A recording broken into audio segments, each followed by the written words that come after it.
چمن بارڈر پر پاکستانی اور افغان فورسز میں ایک بار پھر جھڑپیں۔ افغان فورسز کی شہری آبادی پر فائرنگ سے ایک شہری جاں بحق جبکہ 15 زخمی ہو گئے۔ سیکیورٹی حکام کے مطابق پاک افغان بارڈر کلی شیخ لال محمد میں افغان فورسز کی جانب سے شہری آبادی کو دوبارہ نشانہ بنایا گیا۔ لیویز حکام نے بتایا کہ بوگرا اور کسٹم ہاؤس کے علاقے میں متعدد گولے گرے۔ ڈی ایچ کیو اسپتال چمن میں ہنگامی حالت نافذ کر دی گئی۔ سیکریٹری صحت بلوچستان صالح محمد ناصر کا کہنا ہے کہ کوئٹہ کے ہسپتالوں میں بھی ایمرجنسی نافذ کر دی گئی ہے۔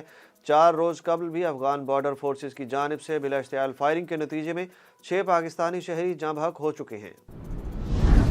جنرل ریٹائرڈ قمر جاوید باجوہ نے ملک پر سب سے زیادہ ظلم کیا۔ عمران خان نے ایک بار پھر الزام عائد کیا ہے کہ پاک فوج کے سابق سربراہ جنرل ریٹائرڈ قمر جاوید باجوہ نے کرپٹ ٹولے کو NRO 2 دیا۔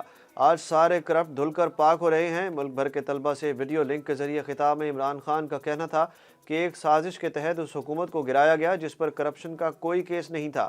مقصود چپڑاسی کیس میں مفرور سلیمان شہباز بھی واپس آ گیا، ہمیں لیکچر دے رہا ہے۔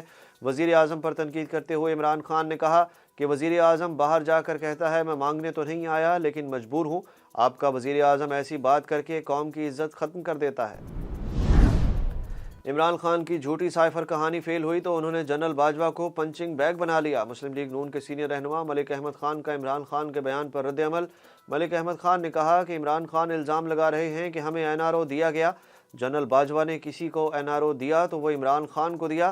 ہمارے پاس ثبوت ہیں کہ عمران خان نے ان کے پاؤں پکڑ کر NRO لیا۔ PTI کے اپنے لوگ عمران خان کی پالیسیوں کے خلاف ہیں۔ چیئرمین PTI عمران خان کے خلاف توشہ خانہ کیس قابل سماعت قرار دے دیا گیا۔ عدالت نے عمران خان کے خلاف فوجداری کارروائی کی درخواست سماعت کے لیے منظور کر لی۔ سابق وزیر اعظم کے خلاف توشہ خانہ ریفرنس میں اسلام آباد کی مقامی عدالت میں باقاعدہ ٹرائل شروع ہو گیا۔ ایڈیشنل سیشن جج نے عمران خان کو نوٹس جاری کر دیا۔ تحریک انصاف کے چیئرمین کو 9 جنوری کو ذاتی حیثیت میں طلب کیا گیا ہے۔ ڈسٹرکٹ اینڈ سیشن کورٹ اسلام آباد کے ایڈیشنل سیشن جج ظفر اقبال نے توشہ خانہ ریفرنس کے معاملے پر فیصلہ جاری کیا جس میں کہا گیا کہ عمران خان کی جانب سے اثاثوں میں توشہ خانہ تحائف چھپائے گئے۔ بادی النظر میں عمران خان کا جمع کرایا گیا ڈیکلریشن غلط ہے۔ امریکی کمانڈر سینٹ کام جنرل ایرک کوریلا کی پاکستان کے army chief general Asim Munir سے ملاقات۔ دہشت گردی کے خلاف جنگ میں کامیابیوں کا اعتراف کیا۔ ISPR کے مطابق جنرل عاصم منیر نے کمانڈر امریکی سینٹ کام جنرل ایرک کوریلا کا GHQ پہنچنے پر استقبال کیا۔ کمانڈر امریکی سینٹ کام نے یادگار شہداء پر پھول بھی رکھے۔